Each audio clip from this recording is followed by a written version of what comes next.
고맙습니다. 오늘 본문 말씀을 가지고 요한계시록 강의 9번째 시간으로 네가 가진 것을 빼앗기지 말라라는 제목으로 함께 은혜를 나누겠습니다. 함께 제목을 따라하겠습니다. 네가 가진 것을 빼앗기지 말라. 한 번 더 따라하시겠습니다. 네가 가진 것을 굳게 지켜라. 이게 우리 성령 하나님께서 오늘 말씀을 통해서 주시는 음성임을 꼭 기억하시기를 간절히 주의 이름으로 축복합니다. 아멘. 사랑하는 여러분, 우리는 요한계시록 2장과 3장 말씀을 통해서 교회의 주인이 되시고 교회의 보호자가 되시는 우리 주 예수 그리스도께서 먼저는 소아시아 7교회, 그리고 예수 오실 때까지 이 세상에 존재하는 모든 교회에게 주신 계시의 말씀을 지금 우리가 보고 듣고 또 공부하고 있습니다. 그리고 우리는 지난 5주 동안 5번에 걸쳐서 7교회 가운데 5교회를 이미 살펴보았습니다. 에베소 교회를 살펴봤고, 버가모 교회 서머나 교회를 살펴봤고, 두아디라 교회를 살펴봤고, 사대 교회를 살펴보았습니다. 그리고 오늘은 6번째 교회인 빌라델피아 교회에게 주신 계시의 말씀에 대해서 살펴보며 은혜를 나누겠습니다. 그 은혜 시간이 되기를 간절히 주의 이름으로 축복합니다. 오늘도 한 절 한 절 본문을 읽어가면서 이 본문 속에서 하나님께 주시는 영적인 교훈을 찾겠습니다. 사랑하는 여러분, 먼저 오늘 7절 말씀을 함께 우리가 읽겠습니다. 오늘 본문 7절입니다. 빌라델피아 교회 사자에게 편지하라. 여기까지만 먼저 읽겠습니다. 빌라델피아 교회의 사자에게 편지하라. 우리 주 예수 그리스도께서 이 사도 요한 선생님께서 에게 주신 계시의 말씀입니다. 빌라델피아 교회 사자에게, 영적인 지도자들에게, 또 교회 성도들에게 편지하라 라고 말씀하셨습니다. 자, 그렇다면 이 빌라델피아 교회가 있던 이 빌라델피아라는 도시는 어떤 도시였을까요? 그리고 이 도시에 세워진 교회인 빌라델피아 교회는 어떤 과정 속에서 세워졌을까요? 먼저 빌라델피아에 대한 지역에 대한 설명을 여러분에게 드리겠습니다. 여러분, 빌라델피아의 뜻이 뭘까요? 빌라델피아의 뜻은요, 헬라어로 필로스와 그리고 아델포스의 합성어입니다. 필로스는 우애, 형제애, 사랑이란 뜻이고요.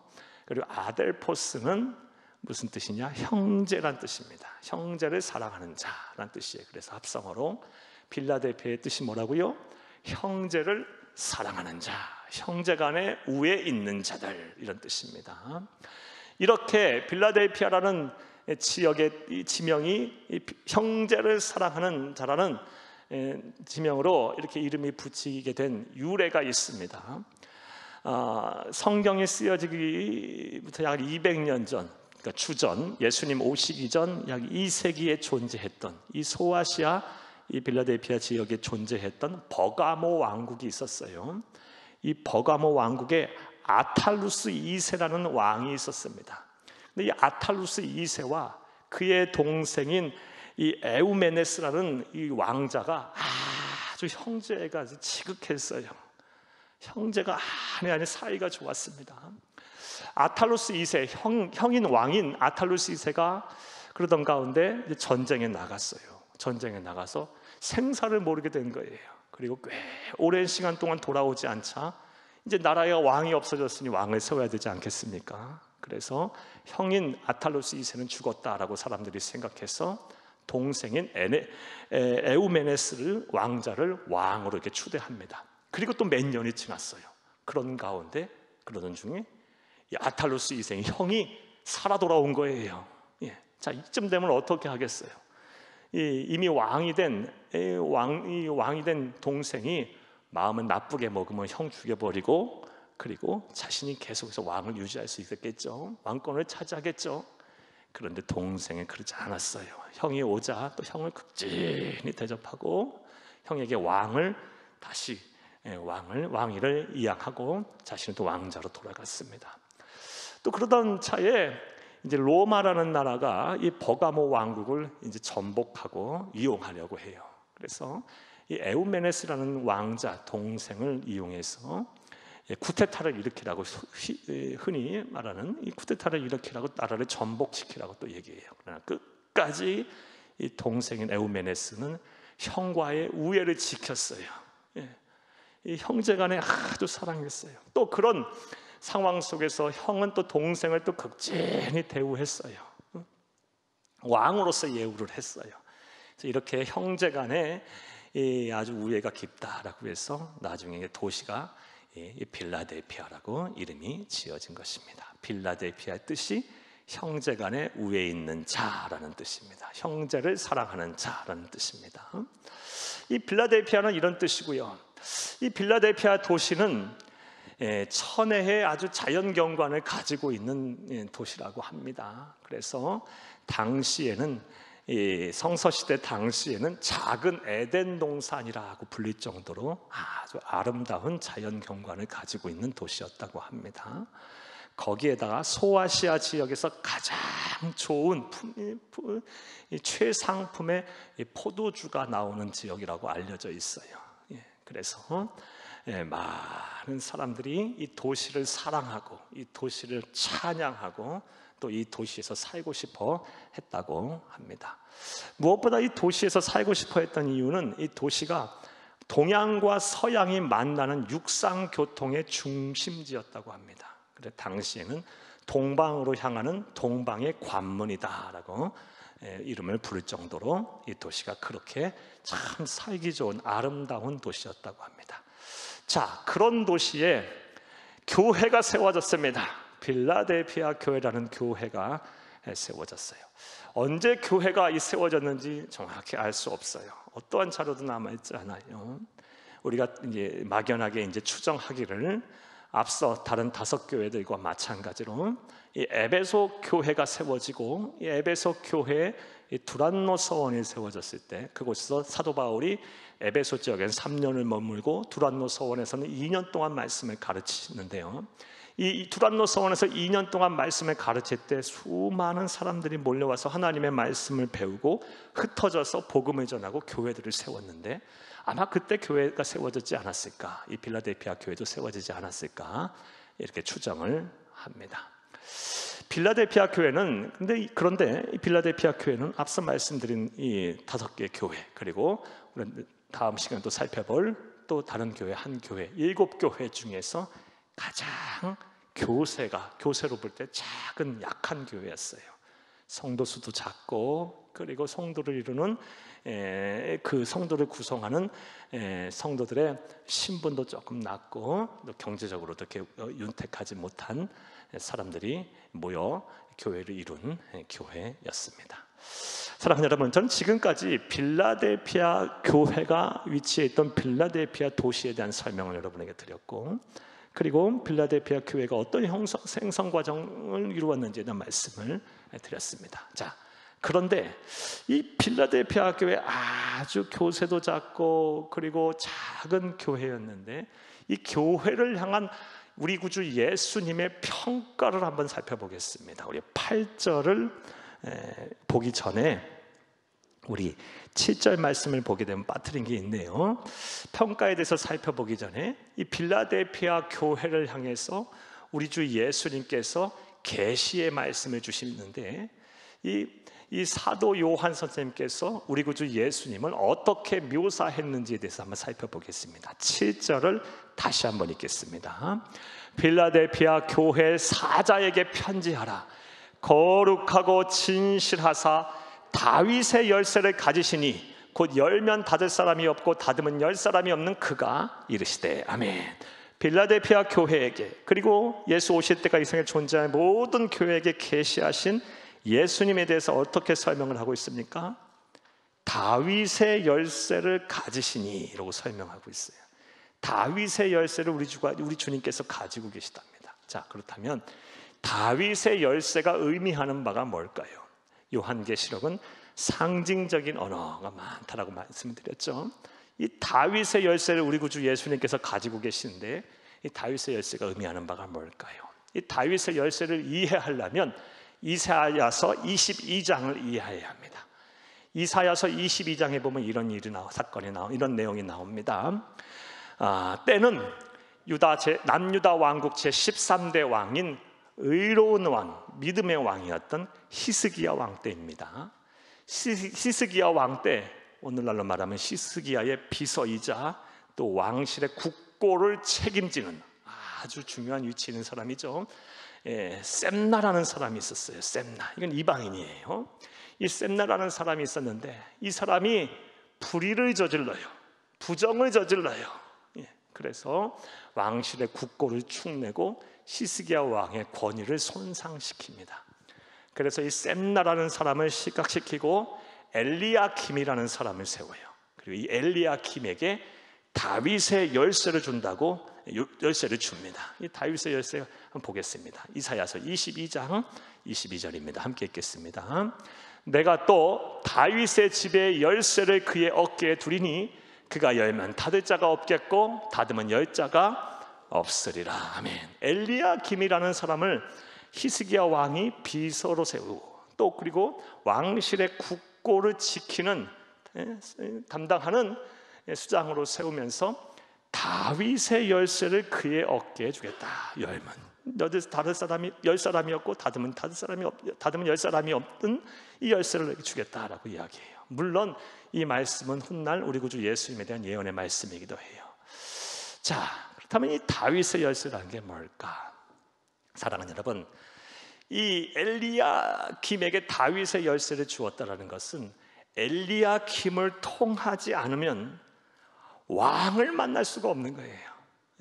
왕 앞에 나아가려면, 왕과 대화하려면, 쉽게 말해서 왕을 아련하려면, 왕을 만나려면 반드시 엘리야김, 다윗의 열쇠를 가진 엘리야김을 만나고 그를 통해서 약속도 잡고 허락도 받아서 그를 거쳐서 누구를 만나요? 왕을 만나야만 했던 것입니다. 첫 번째 의미는요, 이 왕을 만나려면 이 다윗의 열쇠를 가진 사람이 통하지 않으면 안 되는 거예요.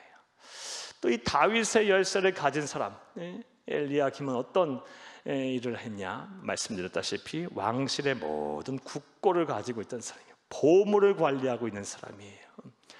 자, 그러니까 다윗의 열쇠를 가진 사람만이 이 왕실의 귀한, 진귀한 모든 보화를 다 이렇게 관리하고 소유할 수가 있었던 것입니다. 자, 따라서 우리 예수님께서 다윗의 열쇠를 가졌다는 것은 먼저 우리 예수님을 통하지 않고서는 누구를 만날 수 없다? 하나님을 만날 수 없다라는 거예요. 다윗의 열쇠를 가진 자가 이르시되 우리 예수님을 통하지 않고서는 천국에 갈 수가 없어요. 아버지 하나님 앞에 이를 수가 없다라는 것입니다. 엘리야김이 이 다윗의 열쇠를 소유했기에 그를 통하지 않고는 히스기야 왕을 만날 수 없었던 것처럼 우리 주 예수님께서 다윗의 열쇠를 소유하고 계시기에 우리 예수를 통하지 않고서는 누구도 어떤 존재도 하나님 아버지 앞에 이를 수가 없어요. 일찍이 우리 주님께서도 이 세상에 계신 동안 말씀하셨습니다. 요한복음 14장 6절 말씀에 내가 곧 길이요 진리요 생명이니 나로 말미암지 않고는 아버지께로 올 자가 없느니라. 사랑하는 여러분, 그 어떤 방법으로도 구원을 받을 수 없어요. 세상의 어떤 철학, 종교, 어떤 지혜, 지식 무엇으로도 하나님 아버지 앞에 이를 수가 없어요. 구원받을 수 없어요. 영생의 축복, 구원의 은혜를 누릴 수 없어요. 천국을 소유할 수 없습니다. 오직 예수를 그리스도로 믿는 믿음을 통해서만, 예수 그리스도를 통해서만, 다윗의 열쇠를 가진 예수를 통해서만 천국을 소유할 수 있는 것이고 구원의 기쁨, 영생의 은혜를 줄 수 있는 것임을 믿으시기를 간절히 주의 이름으로 축복합니다. 우리 예수님께서 다윗의 열쇠를 가지고 계신다. 예수님을 통하지 않고서는 하나님 아버지를 만날 수 없다라는 것입니다. 또 예수님께서 다윗의 열쇠를 소유하고 계신다, 가지고 계신 분이다라는 말의 뜻은 예수님이만이 하늘의 모든 보고를 소유하고 관장하고 계신다는 분이라는 뜻이에요. 엘리야김이 히스기야 왕의 모든 국고를 다윗의 열쇠를 가지고 소유하면서 관리했던 것처럼 이 세상의 모든 만물의 보고, 그리고 이 복을 소유하고 계시고 관리하시는 분은 누구시다? 예수 그리스도라는 거예요.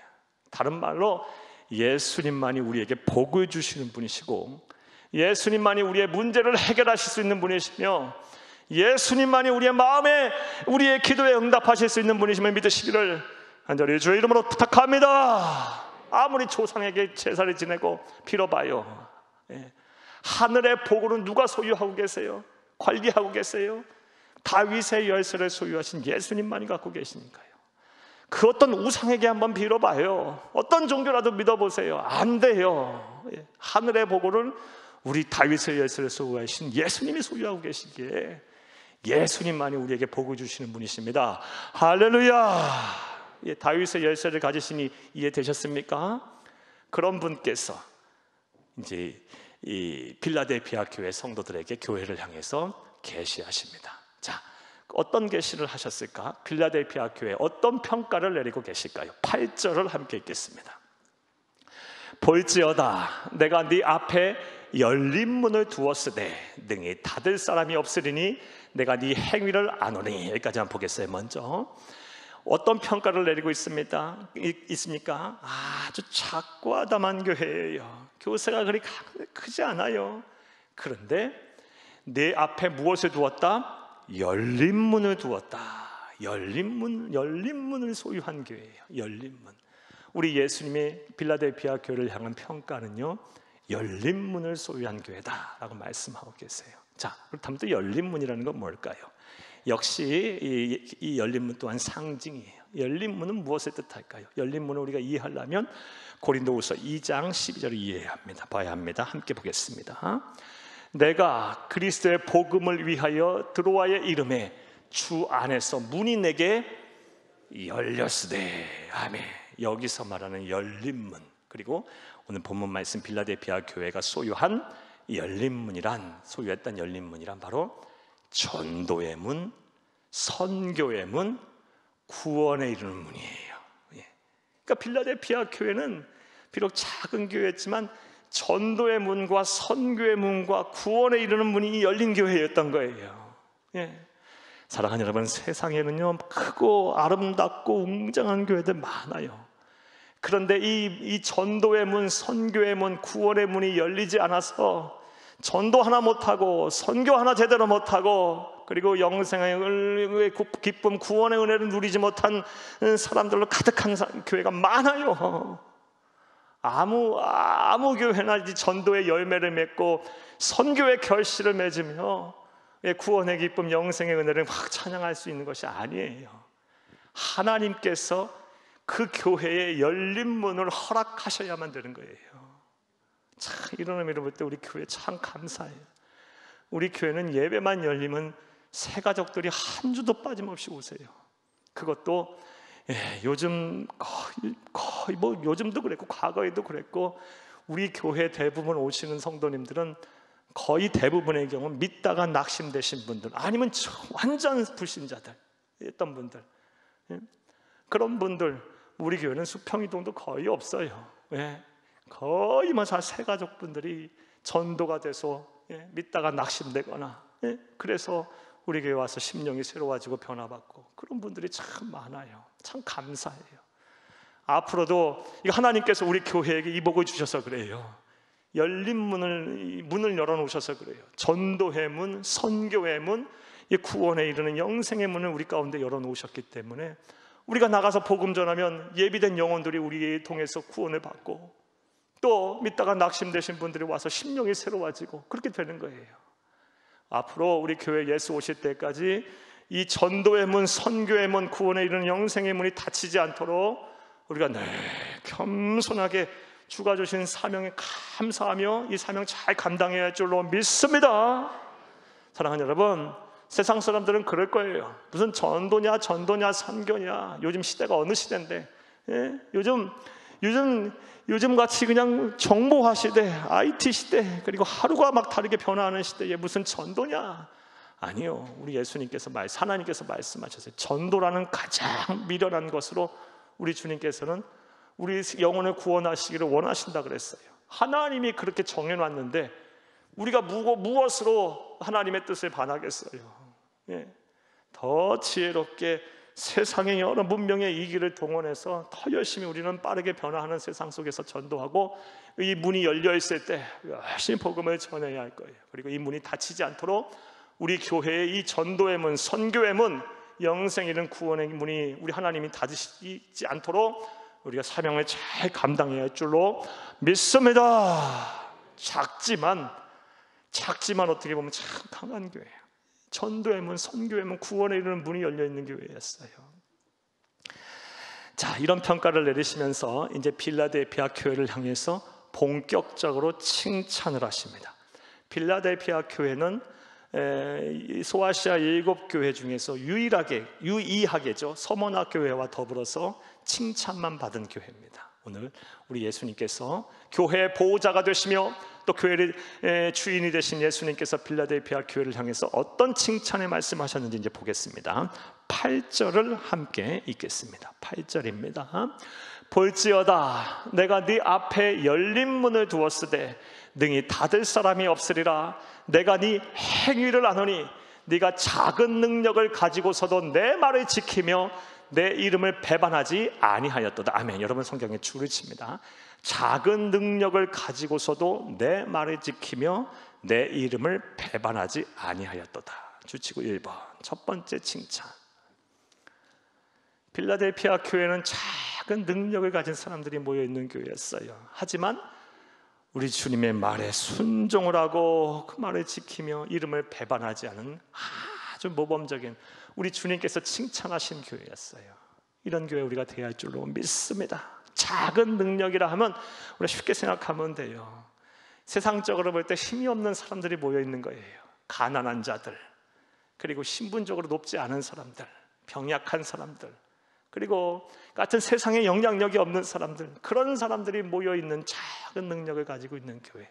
하지만 앞서 말씀드린 대로 그 교회는 구원의 문이 열려있고 선교의 문이 열려있어서 하나님이 주신 사명을 그 작은 교회지만 그 어떤 교회보다 많이 감당한 교회, 우리 주님 예수 그리스도의 마음을 시원하게 한 교회, 참 모범적인 교회라고 칭찬을 지금 하고 계세요. 참 우리 교회 앞으로 더 분발해야 하고 더 노력해야 되지만 우리 교회 지난 42년 살을 가만히 생각을 해보니, 저는 42년 살을 본 사람이니까 다 되돌아보니 우리 교회는 필라델피아 교회 같은 교회가 아니었을까. 물론 더 노력해야 돼요. 아직 멀었어요. 그리고 단 하루도 자만해서는 안 돼요. 이만큼이면 됐다 생각하면 안 돼요. 늘 깨어 있어야 돼요. 가만히 생각해보면 그러지 않았을까.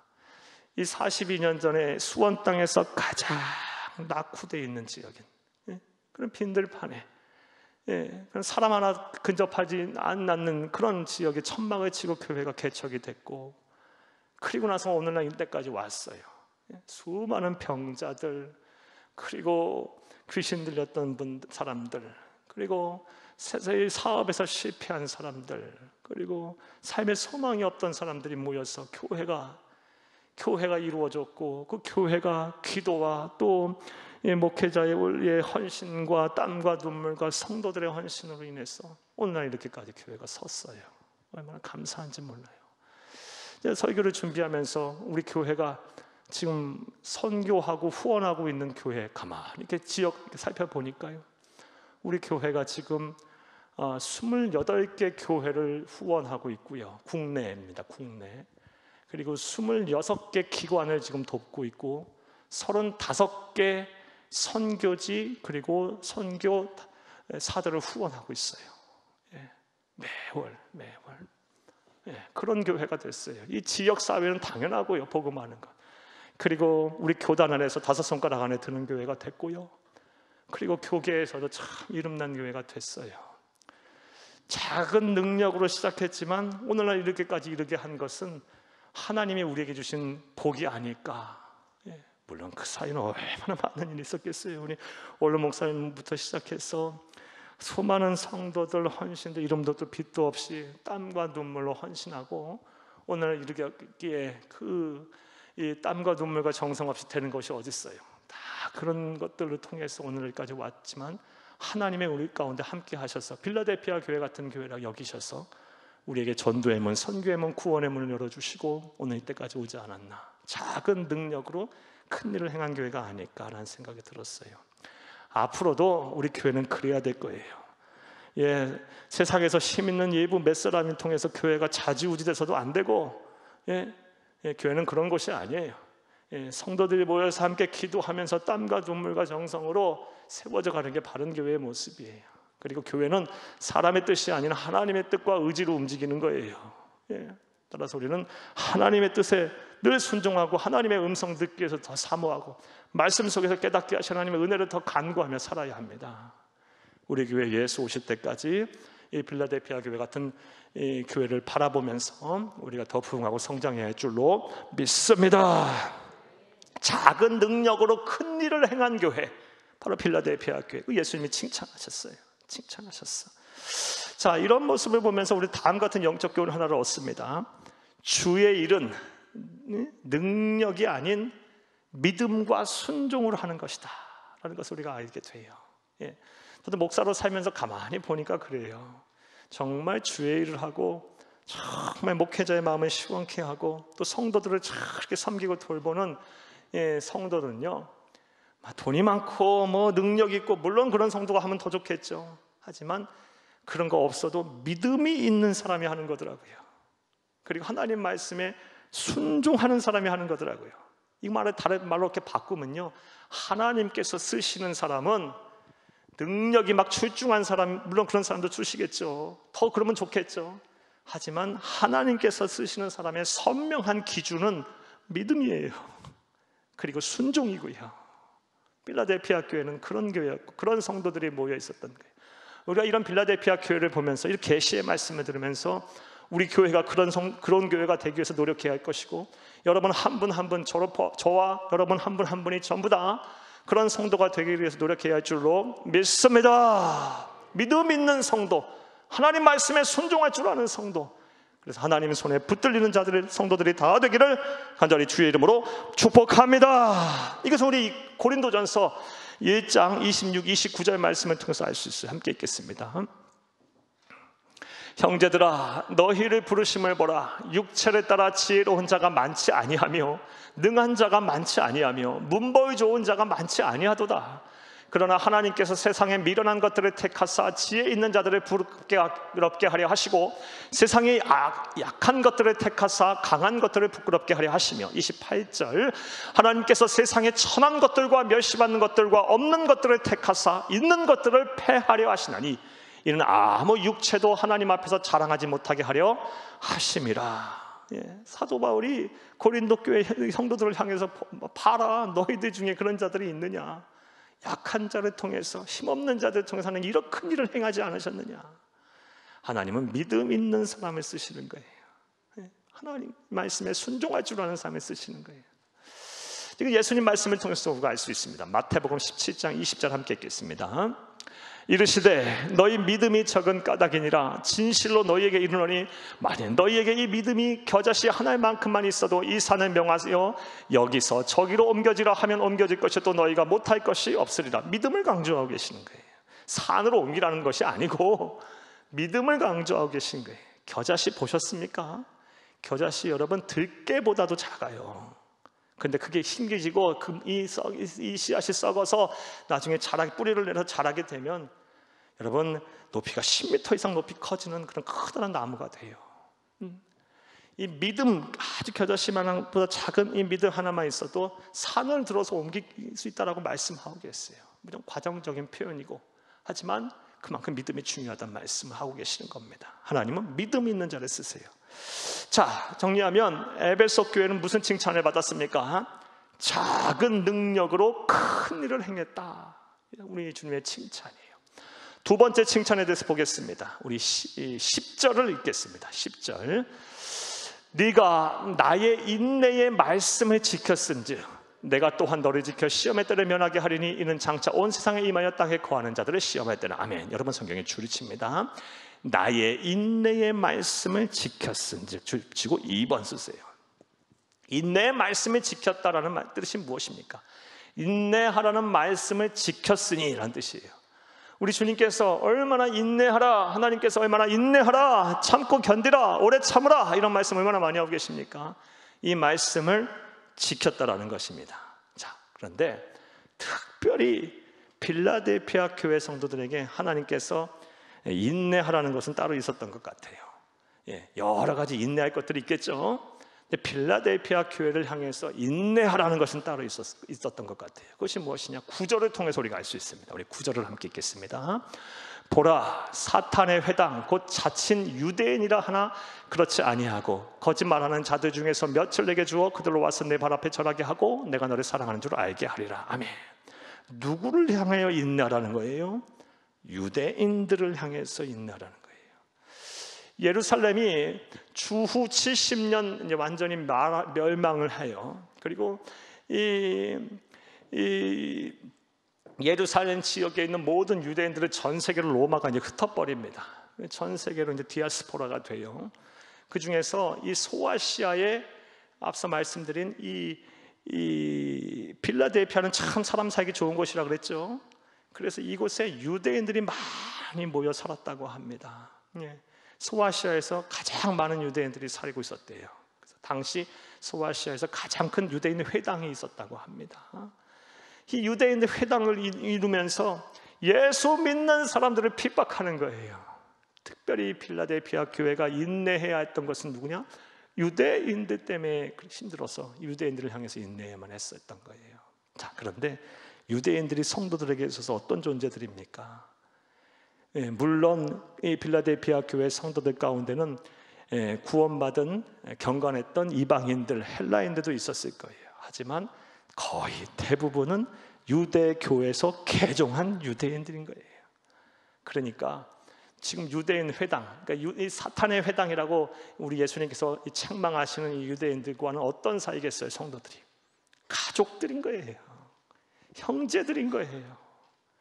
형제들에게 막 예수 믿는다고 핍박을 당하고, 부모로부터 막 핍박을 당하고, 무엇보다 남편으로부터 막 핍박을 당하고 박해를 받고, 자녀들로부터 막 따돌림 당하고 업신여김을 당하고, 가족으로부터 막 그런 일들을 당하고, 거기로부터 인내해야만 했던 거예요.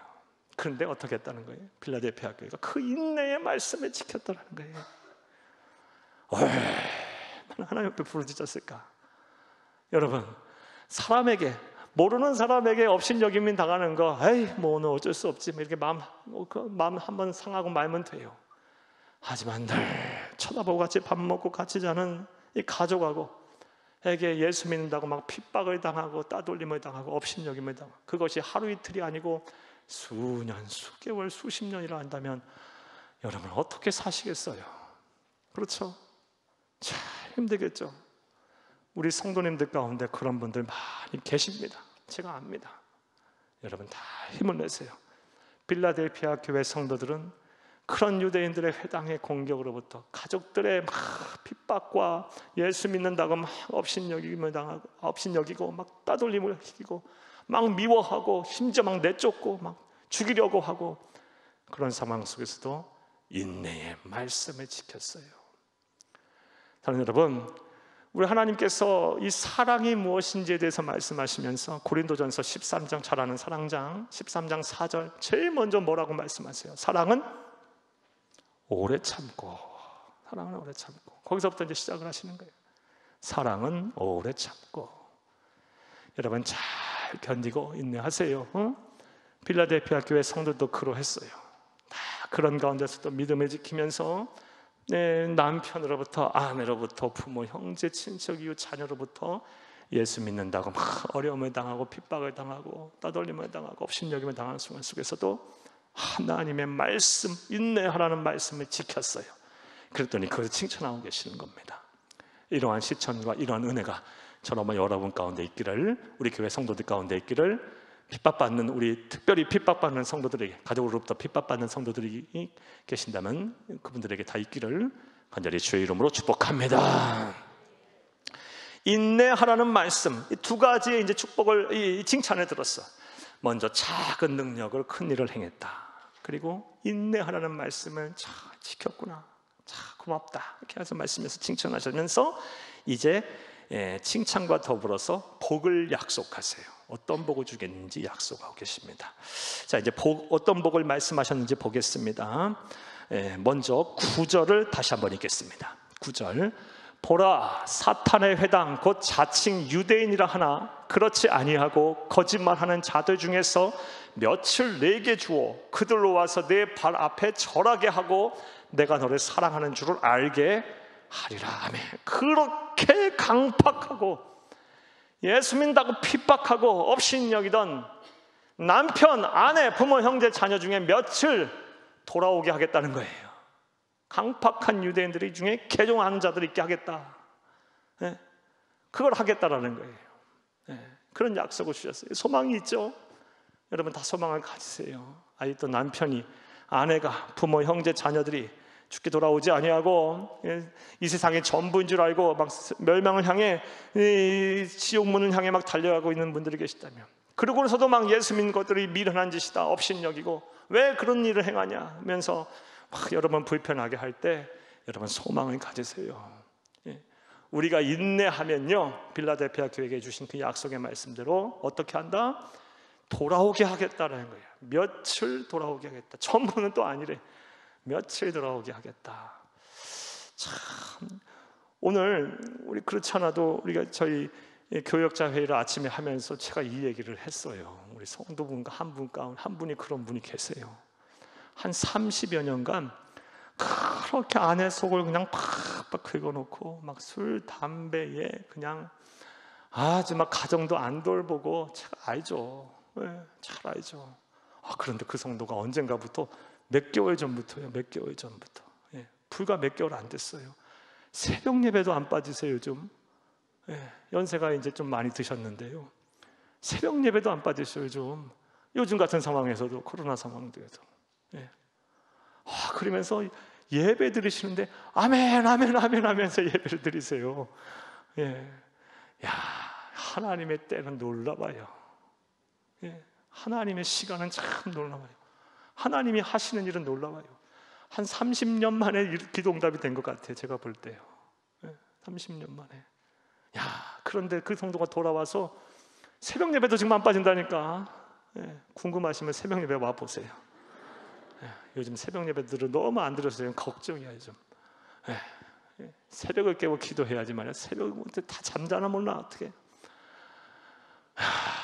놀랍다니까. 하나님이 하시는 일은 하나님의 때가 있어요. 하나님의 때가. 여러분 갈라디아서 6장 9절에 무슨 말씀하셨습니까? 너희가 선을 행하되 낙심하지 말지니 포기하지 아니하면 때가 이름에 거두리라. 아멘. 선을 행하되 낙심하지 말지니 포기하지 아니하면 때가 이름에 거두리라. 이 말씀 주셨어요. 다 하나님의 때가 있을 거예요. 포기하지 말고 기도하고 열심히 복음 전하고 또 사랑하세요. 가족들 다 사랑하세요. 그러면 반드시 하나님의 때가 올 거예요. 자, 나중에 강팍한 유대인들을 돌아오게 하겠다, 가족을 구원하겠다는 거예요. 이 축복의 말씀을 빌라델피아 교회에게 칭찬을 하시면서 바로 약복을 약속하셨습니다. 두 번째 복은요, 우리 10절을 함께 읽겠습니다. 10절입니다. 네가 나의 인내의 말씀을 지켰은즉 내가 또한 너를 지켜 시험의 때를 면하게 하리니 이는 장차 온 세상에 임하여 땅에 거하는 자들을 시험할 때라. 아멘. 시험의 때를 면하게 하겠다라고 그랬어요. 시험의 때를 즉 환난을 면하게 하겠다. 그런데 여기서 환난을 면하게 하겠다는 말씀은 여러분 써드린 페이퍼하고 조금 달라요. 여러분 수정을 하세요. 환난을 면하게 하겠다라는 말씀은 환난을 없애겠다라는 말씀이 아니에요. 환난을 전혀 당하지 않게 하겠다라는 말씀이 아닙니다. 여러분 세상 살다 보면 수도 없는 환난이 우리 그리스도인 예수 믿는 사람들에게도 막 찾아옵니다. 병도 걸리고 막 사업도 실패하고 가정에 불화도 생기고 자녀들의 앞길도 막히고 막 예기치 못한 사건 사고도 막 찾아오고 그래요. 환난을 면하게 하겠다, 시험의 때를 면하게 하겠다는 말씀은 시험 자체, 환난 자체를 없애겠다는 말씀이 아니라 환난을 당할 때, 시험을 당할 때 능히 이길 힘을 주시겠다는 말씀입니다. 이 말씀 언제 하셨어요? 고린도전서 10장 13절 이거 외워야죠. 함께 보겠습니다. 사람이 감당할 시험 밖에는 너희가 당한 것이 없나니 오직 하나님은 미쁘사 너희가 감당하지 못할 시험당함을 허락하지 아니하시고 시험당할 즈음에 또한 피할 길을 내사 너희로 능히 감당하게 하시느니라. 아멘. 시험을 없애겠다는 말씀이 아니에요. 환난을 안 당한다.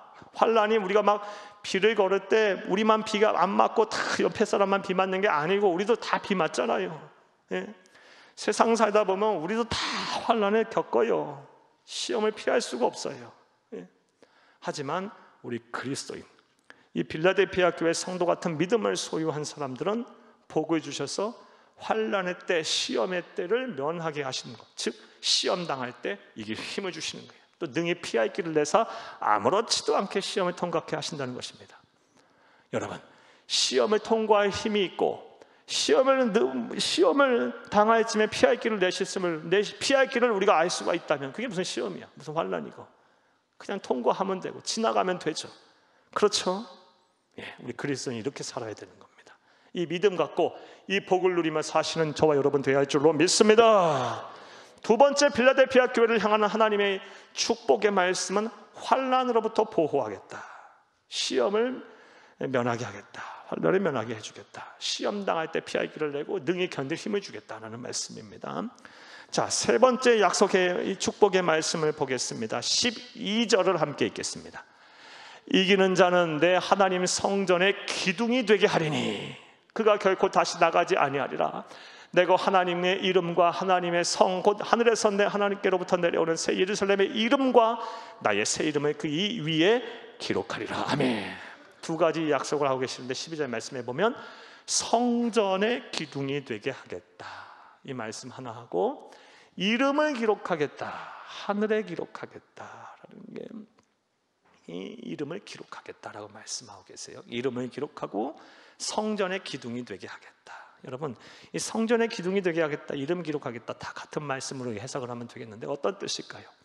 여러분, 솔로몬이 지은 성전을 보면 우리 역대상 말씀 도량기상 하나 말씀에 보면 성전을 세웠어요. 근데 두 기둥을 세웠어요. 두 기둥 뭐예요? 야긴과 보아스죠. 야긴은 무슨 뜻이야? 그가 세웠다, 세우신다라는 뜻이고, 이 보아스의 뜻은 그 안에 힘이 있다, 능력이 있다라는 뜻이죠. 이 두 기둥을 딱 세웠어요. 이 기둥이 무너지면 성전이 무너지는 거예요. 야, 우리 교회에도 여러분 밑에서는 안 보이지만 4층에 계신 분들은 하나, 둘, 셋, 넷, 다섯, 6개의 기둥이 보여요. 그렇죠? 이 기둥이 어디까지 내려가 있어요? 지하 2층까지 내려가 있는 거예요. 쫙 밑에까지 박혀 있는 거예요. 이 기둥이 하나라도 무너지면 성전이 무너지는 거예요. 예. 자, 이 빌라델피아 교회 성도를 향해서 뭘 약속하셨어요? 작은 일을 가지고 큰 일을 행한 너희여, 인내하라는 말씀을 지킨 너희여, 성전의 기둥이 되게 하겠다. 이 사람이 없으면 성전이 무너지는 거예요. 교회 안에, 성전 안에, 하나님 나라에서 중요한 사람이 되게 하겠다는 거예요. 여러분, 하나님의 백성이 이런 칭찬받고 살아야 되지 않겠어요? 너는 있으나 마나한 존재다. 너는 부끄러운 구원이나, 너 보니까 겨우 구원이나 받아야 되겠다, 그것도 은혜로 생각해라, 이런 평가받아서 되겠어요? 너가 없으면 새한교회가 안 되겠다. 너가 없으면 하나님 나라에, 내 나라가 온전히 이루어지지 않겠다. 너가 꼭 필요하다. 우리 주님께서 이런 칭찬은 저와 여러분에게도 해야 할 줄로 믿습니다. 성전의 기둥이 되게 하겠다. 중요한 사람이 되게 하겠다. 어디? 하나님의 나라와 주의 몸된 교회에 이름을 기록하겠다. 그만큼 기록하며 써가면서까지 그렇게 하겠다는 거예요. 부디 여러분들이 다 그런 중요한 인물들이 다 되기를 바랍니다. 예. 여러분, 우리 필라델피아 교회는 가난한 사람들이었어요. 능력이 세상적으로 볼 때 많지 않은 성도들이었어요. 하지만 하나같이 성전의 기둥이 됐던 사람들이에요. 하나님의 나라의 기둥이 된 사람이에요. 중요한 게 우리 주님께서 생각한 사람들이 됐어요. 그렇다면 저와 여러분도 가능한 거 아니겠어요? 예, 우리가 이런 거룩한 욕심을 가지고 내가 이제 성전의 기둥이 돼야지. 내가 비록 가진 것 없고 능력 많지 않아도 내가 이 믿음 갖고 필라델피아 교회 성도들처럼 살면 나도 하나님이 보시기에 우리 성전의 기둥이 되게 하시겠지. 중요한 인물이 되게 하시겠지. 또 특별히 여러분의 자녀와 후손들이 부디 그렇게 좀 되기를 간절히 주의 이름으로 축복합니다. 여러분만 그러고 여러분의 자녀들과 우선들은 그냥 세상 사람이라면 무슨 낙이 있어요? 그게 무슨 그게 은혜고 축복이에요? 그렇죠? 복음의 흐름이, 이 축복의 유산이 여러분 때에 끝나버리면 이건 복이 아니에요. 여러분, 하나님의 말씀을 보세요. 하나님의 말씀은 항상 나뿐만이 아니라 내 자녀와 후손들에게 복을 주시겠다는 말씀을 계속 언급하고 계세요. 우리는 잘해야 100년을 사지만 하나님은 영원 속에 존재하시는 분이에요. 그러하기에 우리의 자녀들과 후손들 우리는 못 보죠. 잘해야 3대를 봐요. 하지만 하나님은 영원 속에 보시면서 앞의 세대와 뒤의 세대를 다 훑고 계세요. 우리의 믿음의 헌신을 통해서 여러분의 신앙의 유산이 대대로 흘러내려가 여러분뿐만이 아니라 여러분의 자녀들과 후손들도 다 야긴과 보아스 같이 이 빌라델피아의 성도들처럼 하나님의 나라와 주의 몸된 교회의 기둥과 같은 중요한 인물들이 다 되기를 간절히 주의 이름으로 축복합니다. 자, 이렇게 이 작은 능력으로 큰 일을 행하고 그리고 인내하라는 말씀을 지켰더니 예수님께서는 나중에 강팍한 유대인들이 개종하게 할 거다, 가족을 구원하겠다는 말씀하셨고 환난으로부터 보호하겠다, 성전의 기둥 그리고 그 이름을 기록하며 중요한 인물이 되게 하겠다라고 말씀을 하시면서 복을 약속하셨어요. 자, 그러면서 이제 마지막으로 마무리를 하시는데 이 빌라델피아 교회, 칭찬만 하신 교회인데 권면의 말씀을 하십니다. 참, 우리 주님은 참 하나하나 다 세밀하게 기억하시면서 얼마나 이 주님의 사랑은 아주 세밀하면서도 구체적인지 참 몰라요. 권면의 말씀을 하세요. 어떤 권면의 말씀을 하시는지 보겠습니다. 11절을 함께 읽겠습니다. 내가 속히 오리니 네가 가진 것을 굳게 잡아 아무도 네 면류관을 빼앗지 못하게 하라. 아멘. 이거 줄쳐요. 네가 가진 것을 굳게 잡아 아무도 네 면류관을 빼앗지 못하게 하라. 이게 오늘 우리가 들어야 될 하나님의 음성이에요. 여러분 오늘 오늘 말씀 들으신 말씀 중에 다 중요하죠. 하지만 이 음성, 하나님의 음성을 꼭 듣고 여러분 마음에 환히 새겨지기를 바라요. 부디 아무도 한 사람도 예외 없이 이 말씀의 하나님의 음성을 들어야 돼요. 네가 가진 것을 굳게 잡아 아무도 네 면류관을 빼앗지 못하게 하라. 네가 가진 것을 빼앗기지 말라라는 거예요. 빌라델피아 교회는 작은 능력으로 큰 일을 행했어요. 전도의 문이 확 열려 있었어요. 선교의 문이 열려 있었어요. 구원에 이르는 문이 막 열려 있었어요. 인내하라는 말씀대로 믿음을 막 지켜요. 뭐예요? 그런 속에서만 하나님이 또 복을 쏟아지죠. 여기서 빌라델피아의 교회가 가진 것이라고 한다는 건 이런 거겠죠. 주가 주신 사명, 또 뭐가겠어요? 하나님이 주시는 은사, 또 뭐가 되겠어요? 가진 것이 하나님이 약속하신 복이죠. 하나님께서 우리에게 지금 요구하고 계세요. 부탁하고 권면하고 계세요. 네가 받은 복을 까먹지 마라, 빼앗기지 마라. 네가 받은 은사를 빼앗기지 마라. 네가 받은 사명을 빼앗기지 마라. 그런 어리석은 자가 되지 마라 라고 말씀하고 계세요. 우리 주님께서 하신 씨 뿌리는 비유를, 농부의 비유를 보게 되면 여러 가지 마음의 밭에 씨를 우리 주님께서 말씀이라는 씨앗을 뿌리죠. 제일 먼저 뿌린 씨가 어디에 떨어집니까? 길가에 떨어져요. 길가밭에. 이 길가밭에 씨앗, 말씀이라는 씨앗이 떨어지자 어떻게 됩니까? 새들이 날아와서 다 쪼아 먹어버려요. 사탄마귀, 이게 상징이 되는, 비유되는 이 새들이 날아와서 길가밭에 있는 모든 하나님 주시는 은혜의 이 복음의 씨앗을 다 쪼아먹어, 다 없애버려요. 우리의 마음의 밭이 그러면 안 되는 거예요. 우리의 신앙의 밭이, 우리의 삶의 밭이 그렇게 사탄마귀가 우리의 은사도 다 빼앗아가고 우리에게 주시는 감사도 다 빼앗아가서 안 되고, 또 우리가 주신 신앙도 빼앗아가서는 안 돼요. 또 사명도 빼앗겨서는 안 돼요.